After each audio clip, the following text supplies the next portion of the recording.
Good morning. For those of you unfamiliar with our political system, I want to make clear that I have no influence on the hiring or firing of the permanent secretary.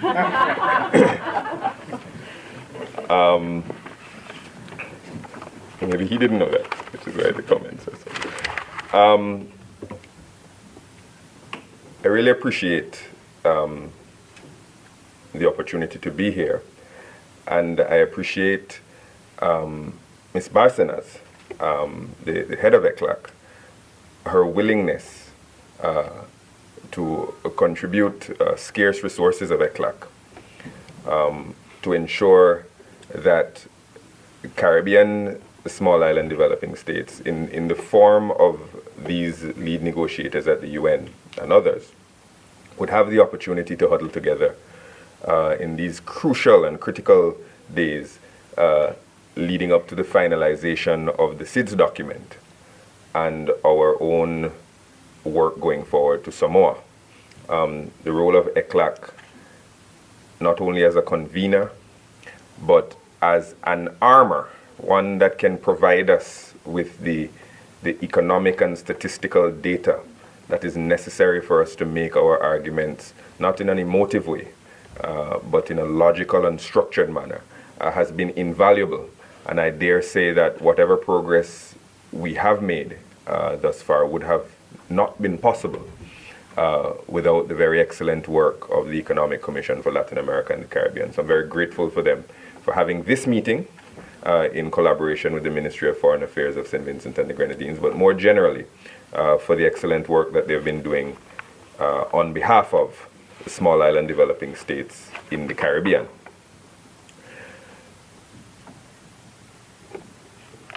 Diane clearly was doing more than eating fish at Caliqua, because she's made some excellent points about this upcoming meeting and the fact that there's a lot of work to be done. And we're already in June. We're in June for a meeting that is going to be taking place in September. And we are still getting ourselves together. And that is not to blame anybody, but simply to say that we are not where we should be at this stage of the game.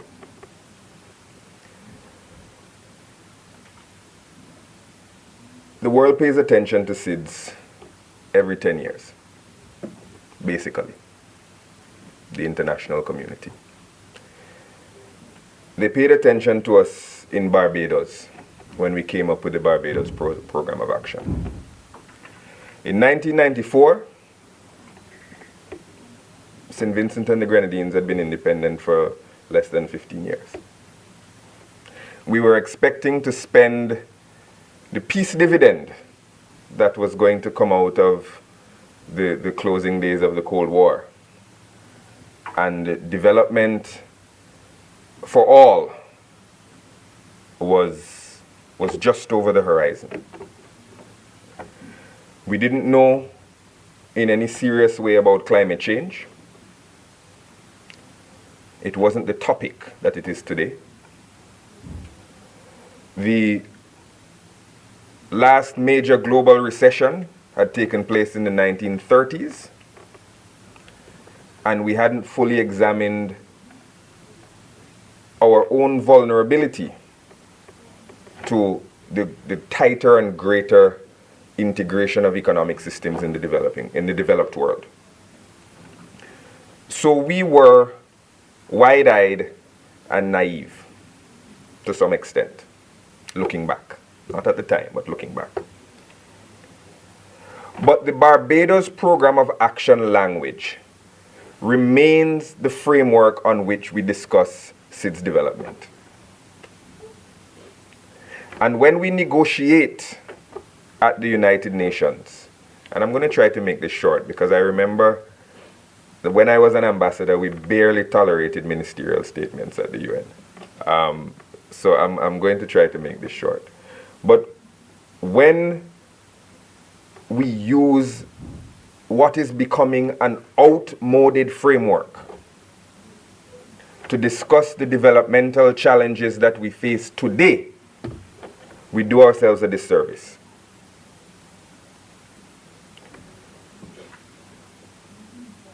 If the purpose of our engagement in Samoa and in the year leading up to Samoa is to defend what we already got in Barbados, we're wasting our time. We might as well not have the meeting and rely on the Barbados document or the Mauritius document. We have to take Barbados and Mauritius forward in Samoa, not consolidate, or not simply say, well, you know, they were trying to take out this paragraph from Barbados, or they were trying to water down this paragraph from Mauritius, but we managed to hold the line, and we have the same paragraph that we had 20 years ago. Well, if that's what we're doing, this is an exercise in dancing angels on the head of a pin, and we're all drawing salaries for really nothing. We have to move this thing forward. Small island developing states, Caribbean ones in particular, are trying to grow and develop historically in an ever-changing straitjacket. The straitjacket was once colonialism. The straitjacket was once the Cold War. The straitjacket today is climate change.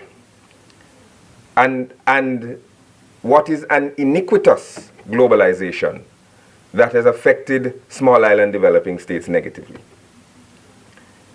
as we saw in the case of the global economic and financial crisis.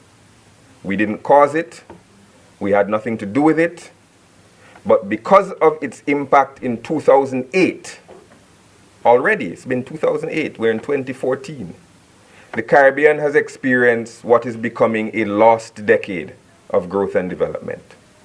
What we are all doing when we look at the newspapers, from the Bahamas in the north to Suriname in the south, to Belize in the west, to Barbados in the east, what we're doing is treading water.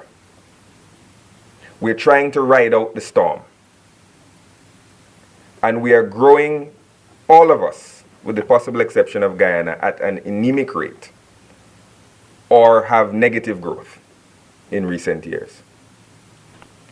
And these are the straitjackets that we constantly change as we try to develop, and that we must address when we get to Samoa and in the lead up to Samoa.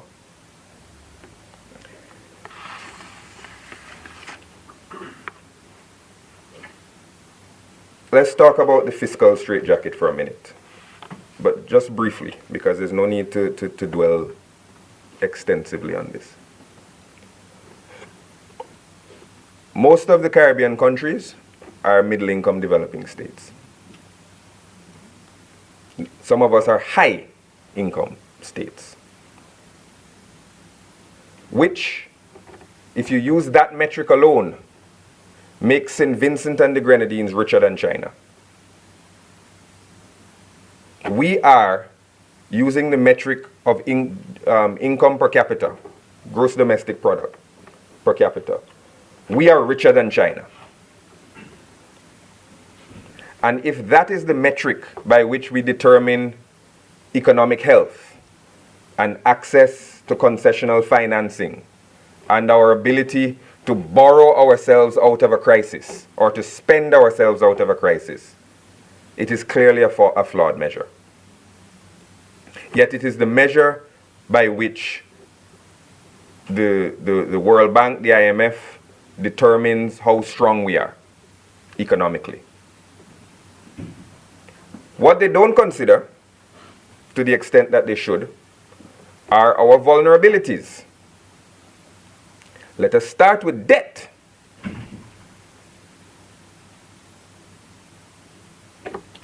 And I'll read these figures. They're publicly available. I took them off the IMF website this morning. The Caribbean small island developing states are among the most heavily indebted countries in the world. Some of us aren't doing badly. Haiti, for example, the debt to GDP is about 20% these days. But a lot of that is due to debt forgiveness, both through HIPIC and the aftermath of the terrible disaster that they suffered. Trinidad and Tobago is around 31%. And Trinidad, we know, has a special economic situation relative to the rest of the SIDS. The target that they tell us we should be looking for, the target that the OECS is looking for, the target that the European Union has for itself is around 60% debt to GDP. 60. Guyana, 64. Dominica, 75. Belize, 76. St. Vincent and the Grenadines, 76. St. Lucia, 80. Barbados, 92. Antigua and Barbuda, 93. St. Kitts and Nevis, 105. Grenada, 115. Jamaica, 139. If your debt to GDP ratio is 139%, and you are struck by a natural disaster, as you know you will be, because every small island developing state is just waiting for the next natural disaster. How do you borrow yourself out of that crisis? Where do you find money immediately to build your roads, your houses, your schools, your bridges, your hospitals that have been destroyed and damaged? Where does the money come from? How can you set money aside in preparation for the next climate event if you have a debt to GDP ratio of over 100% or approaching 100%, and your debt servicing charges are that high? But the international community says, no, you're a middle income country, so we're not going to help ease your debt burden. St. Vincent and the Grenadines experienced a weather event on Christmas Eve. In 3 hours, the loss and damage amounted to 17% of GDP. The year before that, and the year before that, and the year before that, we suffered natural disasters. April floods, Hurricane Thomas, drought. Each one of them had loss and damage on or approaching double digits. So let's use rough language here and say 10%, 10%, 10%, 17% in 4 years. But we're a middle-income country. We're healthy economically. But every year on average, we're taking a double-digit hit to our gross domestic product in loss and damage. The issue of how we are ranked and classified has to be rectified, not addressed, not flagged, not considered. It has to be rectified in Samoa. That has to be one of our primary objectives going into this conference. There are all sorts of now academic documents by the professors and economic documents by the experts about ways in which we can factor in our vulnerability into the assessment of our health and strength as small island developing states. We have to carry this forward aggressively in Samoa. Because other countries, even though other countries are vulnerable, and they always tell you this, I was at the UN, islands alone aren't vulnerable. Our large country has a very low-lying coastline. We're vulnerable too. Our country has a delta at the river that is vulnerable. We experience floods annually. We are vulnerable. The difference is this. When Hurricane Katrina hits New Orleans in the United States, which is below sea level, it affects New Orleans. Life in New York City, in California, in Utah, in Schenectady goes on. When 3 hours of rain Just 3 hours of rain, a trough system is not sexy enough to be named Katrina or Thomas or anything like that. 3 hours of rainfall affects the entire nation of St. Vincent and the Grenadines. It is not a localized event. So when we talk about vulnerability, yes, every country is vulnerable. There's flooding in Australia, there's flooding in Brazil, there's flooding in St. Vincent and the Grenadines. But, and in no way to diminish any of those disasters or the loss of life that people tragically experienced. Those are local events, and this is a national event. And when we talk about vulnerability of small island developing states, that is the way in which we have to have the conversation. There's a professor out of Malta named Bruglio that's done a lot of work on vulnerability. And sometimes I think he skews the data a little bit to make Malta look like the most vulnerable of all states. But other than that, it's very good work. And he says, he's written lots of academic articles, they're online. When he does his indice of trade dependence, which I haven't spoken about, but the trade people in here know about acutely. Small island states can't dictate the terms of trade. We are victims of others who dictate the terms of trade. And terms are imposed upon us as if we are all of equal size. The World Trade Organization says that we can't get preferential treatment for our bananas because somewhere in the rarefied air of a courtroom or academia, it's cleaner that way. But the reality is, St. Vincent and the Grenadines can't change the price of bananas on the global marketplace. And if we are forced to compete with massive plantations in South America,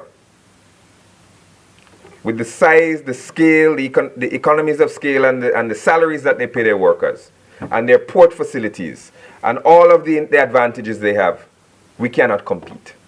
So to say there should be no preferential arrangements is to sentence the industry as we knew it to death.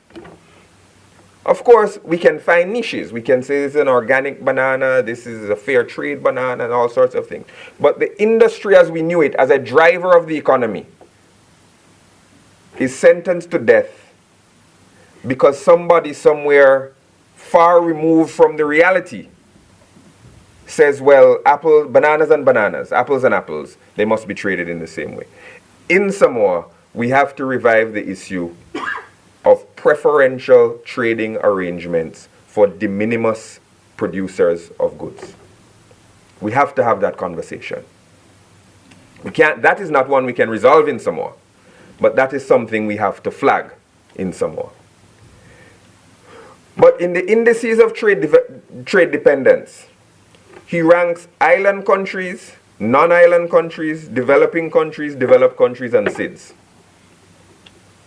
Our trade dependence is 3 times that, small island developing states, of the next category of country. He talks about transport and freight cost as a percentage of exports. Number 1, most expensive, small island developing states. He talks about disaster damage as a percentage of gross domestic product. Again, small island developing states, 3 times that of non-island developing states. And he produces a lovely index which he updates from time to time. His vulnerability index. And again, I don't agree with all of his calculations, but it is indicative at this point. And according to him, and this is from one of his older articles, 97, and he updates it more regularly. But at this time, in his top 10 were 5 CARICOM countries, and his top 20 were 10 Caribbean countries. The top 10 The top 5 had Antigua, St. Kitts, St. Lucia, St. Vincent, and the Grenadines and Grenada. The next 10 had Bahamas, Jamaica, Belize, Dominica, and Barbados. 10 of the top 20 most vulnerable countries in the world by this professor's ranking. And again, these things can change. But the point is, when we go to Samoa, we don't simply say we are vulnerable. We don't simply go to Samoa with a tale of woe. But we say this is what you can do about it. And one of the things we have to do about it in a practical way is have the world look at us with new eyes. And the eyes can't simply be wearing the glasses of per capita GDP. It has to be a more nuanced vision. And part of that nuance has to be the vulnerability of small island developing states. Vulnerability premised on our size, our remoteness, our susceptibility to natural disasters, all the rest of it. We have to talk about that. We have to resolve that in Samoa. Now, climate change, of course, is a big issue affecting us all.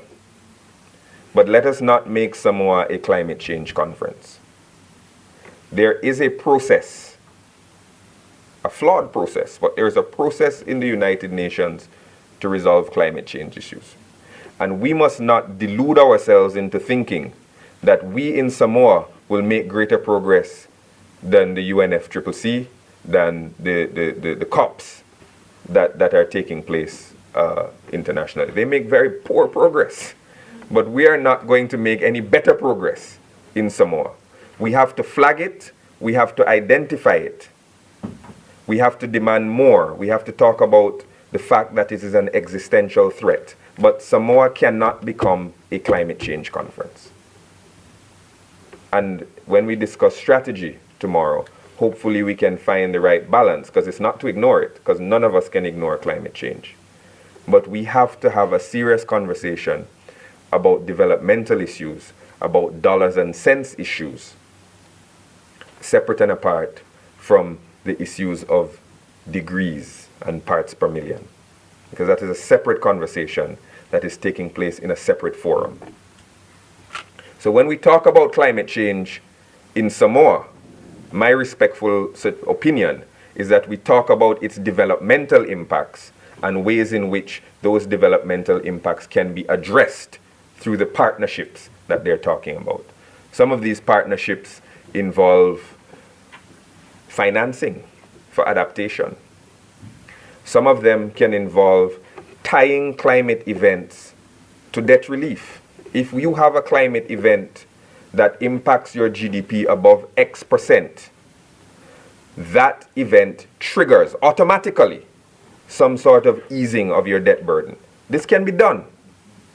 And these are the sorts of ways in which we have to factor climate change into the discussion as a developmental challenge that small island developing states are facing. The tactical issues are important because, as I said earlier, defending old language isn't going to cure new problems. And sometimes I've been in the rooms when these negotiations happen. Sometimes we lose sight of the forest for the trees. And we're told to focus so much on this paragraph. And we expend so much of our time fighting or holding the line or digging in or whatever on this paragraph that you end up saying, as the doctor's joke goes, the operation was a success but the patient died. We have to have a bigger and broader view of what we're trying to accomplish in Samoa. I don't believe that the experts have been well served by the political directorate in this, and that includes myself, because I don't think that they have gotten the directions and the marching orders that they should have gotten early in the game. And there's been a lack of communication between those on the front line and those in the rear guard. But we must be ambitious and we must be bold in what we demand in Samoa. Because again, the next time we have this conversation, it is going to be 10 years hence. That is the reality of the situation. And we can't, 25 years past Barbados, still be talking about Barbados Program of Action Language. As important as it continues to be, we have to build on it, or these meetings make no sense. Let us not get lost tactically again in repeating the problem. It is a trap that we fall into often. I remember when I was chairing the conference on the global economic crisis and its impact on development. We spent so much time in the UN haggling about how we would describe the ailment and its impacts, that the conversation about what we would do about it was condensed into the last 2 days of the conference. Bob Marley says, who feels it knows it. We know it. We know what we're going through because we feel it. Yes, we have to convey that to the international community, but let us not get so caught up in explaining every nuance of our distress that when we get there, it's in a dark room between 10 a.m. and 3 a.m. that we're trying to work out what it is we're going to do about it. We have to have the solutions on the front burner as we go forward. I said middle income status must be an issue. That's certainly the view of St. Vincent and the Grenadines. I also think that as Caribbean SIDS, we need to coalesce around 2 or 3 things that we want to achieve in Samoa. Every cause and every objective is viable, is honorable, it's good, but we have to be cognizant not only of our own limitations, but the limitations of our audience in absorbing an endless litany of problems and partnerships and solutions. If everything is a problem, then nothing is a problem.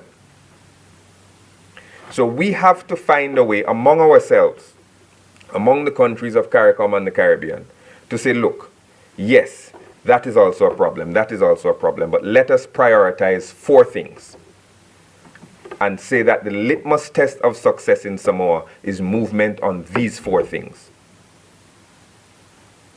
The Pacific Islands, our brothers in the Pacific, will have other concerns.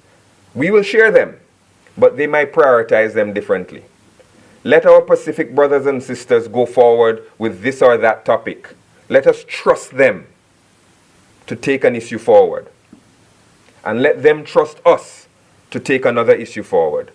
And see if we can get together some progress out of Samoa. Because if it is a 20-point list, the eyes of our partners will glaze over, the eyes of our audiences will glaze over, and we will achieve precious little, but many little Pyrrhic victories on this or that paragraph that excite negotiators, but mean nothing to the general public.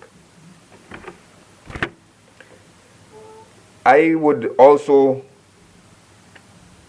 suggest, respectfully, that we cannot let the SIDS specificities be subsumed within the generalist, broader nature of, for example, the G77 and China.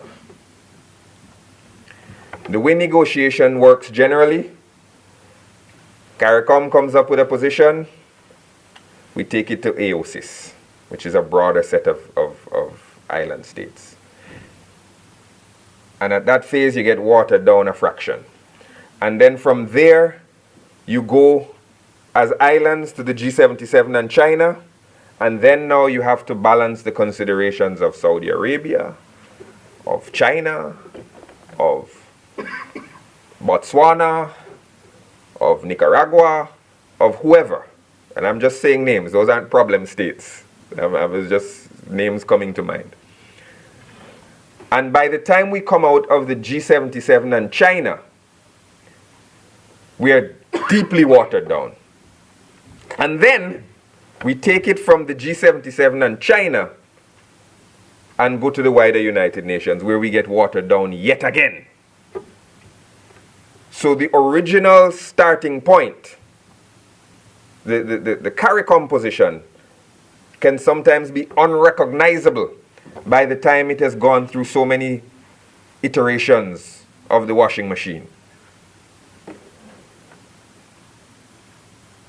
The solution, in my respectful opinion, first of all, is to start with a maximalist position within island states and within CARICOM, knowing full well that it will be watered down as you go forward.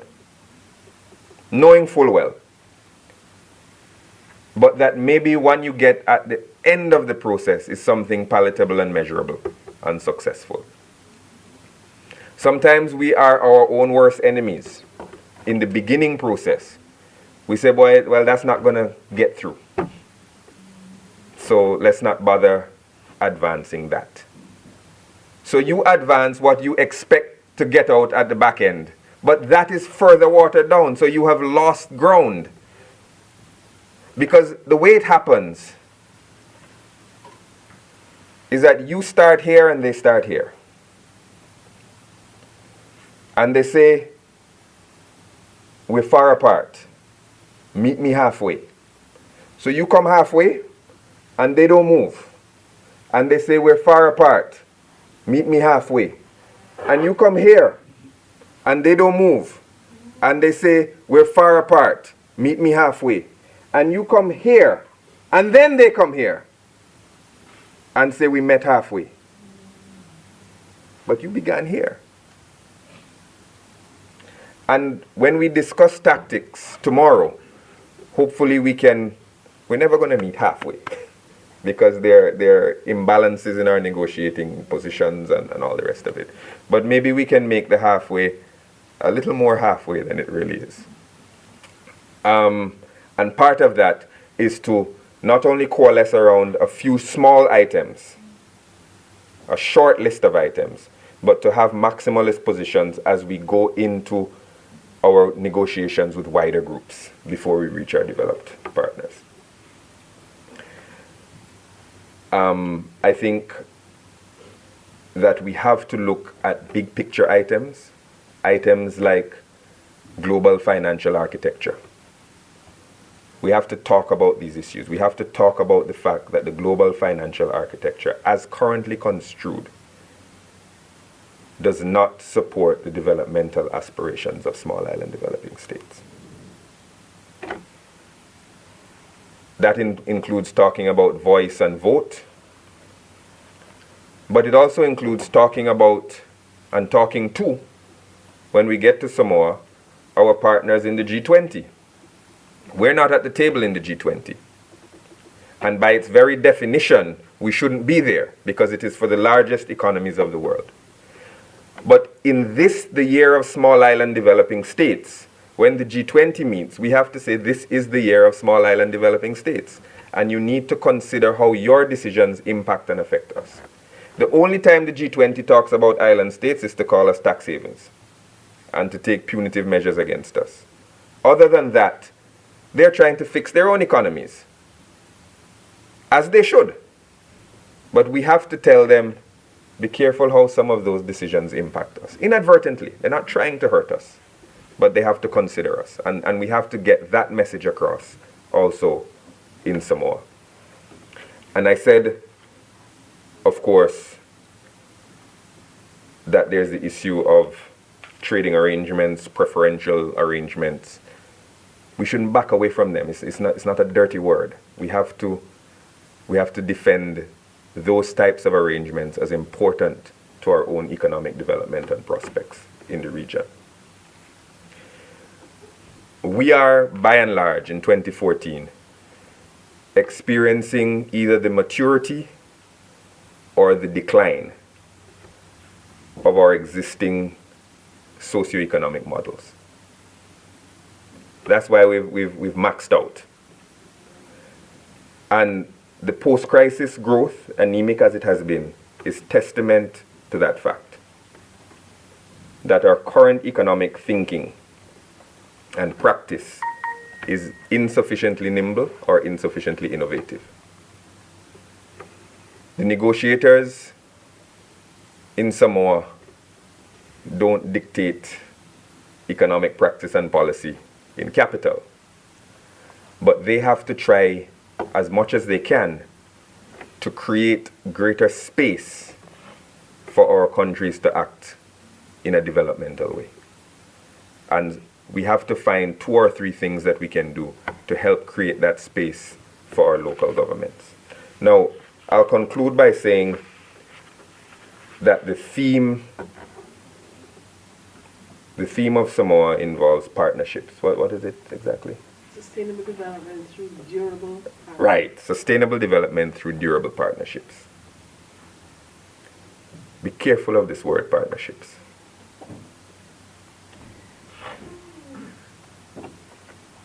One of the important things going into Samoa is to define partnerships and to put partnerships in its place in the developmental milieu. Because what partnerships is doing is taking the place of the word commitments. We have commitments from developed countries. 0.7% of GDP is one of those commitments. They committed to that. No one held a gun to their head. And we made developmental assumptions based on the commitments that we receive from our developed partners. We have not gotten those commitments. The money that was promised us in the crudest sense, I mean the other commitments, but in the crudest sense, the finances that have been promised us have not been forthcoming. Either in official development assistance, which is one set of commitments they made, or in terms of climate change, fast start financing, all the financing promised through the climate change process. These are but 2 examples. But what is happening is a fascinating rhetorical and semantic shift from commitments to partnerships. So now they say, I know I promised you 0.7% of our gross domestic product as official development assistance. I know I promised you that. But rather than me give you that, how about you partner with the private sector? Let us have a public-private partnership for your development. And there's nothing wrong with that. Don't get me wrong. There's nothing wrong with that. They're valuable and valid things.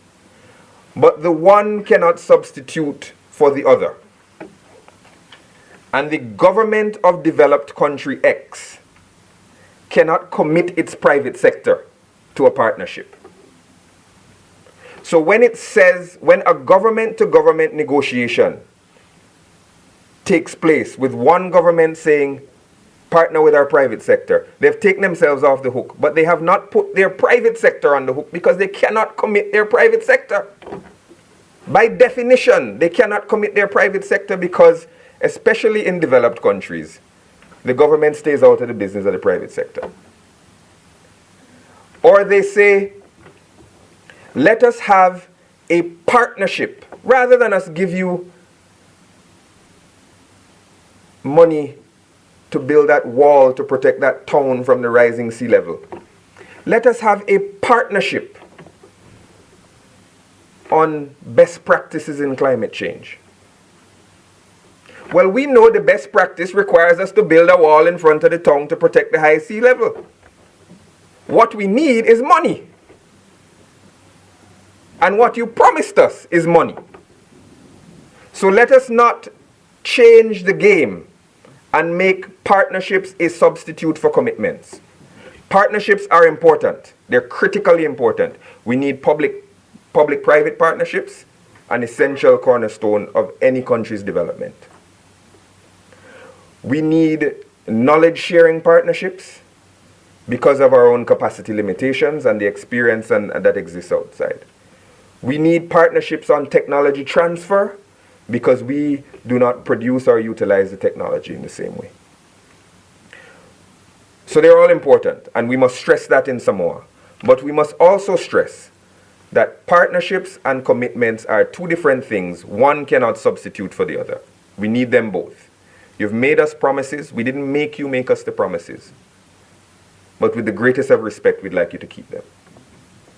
And then, in addition to the bedrock commitments made between and among governments, we will seek partnerships with the private sector, with civil society,